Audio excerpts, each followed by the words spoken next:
Hi dear friends, Rinus ഡയറിയിലേക്ക് എല്ലാവർക്കും സ്വാഗതം. ഇന്ന് ഞാൻ വന്നിട്ടുള്ളത് ഒരു കടല റോസ്റ്റ് റെസിപ്പി ആയിട്ടാണ്. തട്ടുകടയിൽ നിന്നൊക്കെ കിട്ടുന്ന അതേ ടേസ്റ്റിൽ ഇനി നമുക്ക് വീട്ടിൽ തന്നെ തയ്യാറാക്കാം. അപ്പോൾ എങ്ങനെ തയ്യാറാക്കാൻ നോക്കുന്നതിന് മുമ്പ് എൻ്റെ ചാനൽ ആദ്യമായിട്ട് കാണുന്നവരും ഇതുവരെ സബ്സ്ക്രൈബ് ചെയ്യാത്തവരും ഒന്ന് സബ്സ്ക്രൈബ് ചെയ്തേക്കണേ. അതോടൊപ്പം ബെല്ലൈക്കണോട് ക്ലിക്ക് ചെയ്ത് ഓൾ എന്ന് വേണം പ്രസ് ചെയ്യാൻ.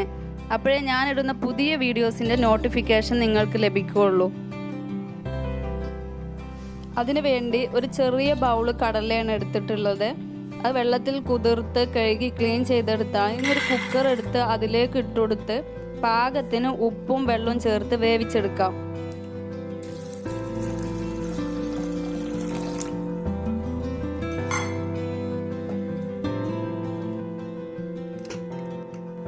അപ്പം നമ്മുടെ കടലൊക്കെ നന്നായി വെന്ത് കിട്ടിയിട്ടുണ്ട്. സ്റ്റൗവിൽ മറ്റൊരു പാൻ വെച്ച് അതിലോട്ട് 1.5 ടീസ്പൂണോളം വെളിച്ചെണ്ണ ചേർത്ത് കൊടുക്കാം. അതിലോട്ട് 1/2 ടീസ്പൂൺ കടുക് ഇട്ട് പൊട്ടിയതിന് ശേഷം ഒരു തണ്ട് കറിവേപ്പിൻ്റെ ഇല ചേർക്കാം.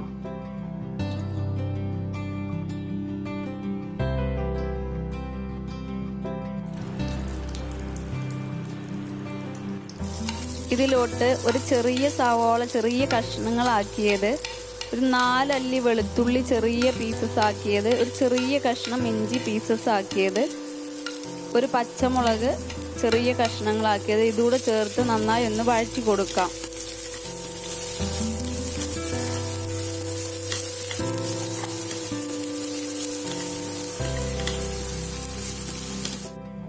ഒരല്പം ഉപ്പ് കൂടെ ചേർത്ത് കൊടുക്കാം. ഉപ്പ് സവാളയിലോട്ട് ആവശ്യമായത് മാത്രം ചേർത്താൽ മതി. കടല വേവിച്ചെടുത്തപ്പോൾ അതിൽ ഉപ്പ് ചേർത്തതാണല്ലോ. 1/4 ടീസ്പൂൺ മഞ്ഞൾപ്പൊടി, 1/2 ടീസ്പൂൺ മല്ലിപ്പൊടി എന്നിവ ചേർക്കാം. നിങ്ങൾ ഇതിൽ കൂടുതൽ അളവിലാണ് ചെയ്യുന്നതെങ്കിൽ മസാലയിലും വ്യത്യാസം വരുത്തണം.